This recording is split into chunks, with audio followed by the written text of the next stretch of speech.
வணக்கம் ஃப்ரெண்ட்ஸ், பாருங்கள் இன்றைக்கி வந்து டக்குன்னு ஒரு கீரை சாதம் செய்ய போகிறோம். குக்கரில் எண்ணெய் ஊற்றிருக்கேன், எண்ணெய் காஞ்சிருக்கு. கடுகும் ஜீரகமும் போட்டுக்கலாம், பொரியட்டும். பொரிஞ்சதுக்கப்புறம் பாருங்கள் வெங்காயமும் பூண்டு உரிச்சு வச்சுருக்கேன். சின்ன வெங்காயம் பூண்டு போட்டுட்டு வரமிளகாய் போட்டுக்கலாம். போட்டுட்டு நல்லா அப்படி மிக்ஸ் பண்ணிவிட்டு இங்கே உப்பு போட்டுக்கலாம் சார்.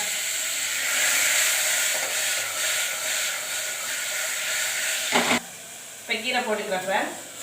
சிறுகீரை இது நல்லா வெறிச்சு கழுவி வச்சுருக்கேன். இப்போ நான் வந்து தண்ணி அளந்து வச்சுருக்கேன். 1 டம்ளருக்கு 3 டம்ளர் தண்ணி, 1/4 டம்ளர் பருப்புக்கு 1/4 சொம்பு தண்ணிட்டு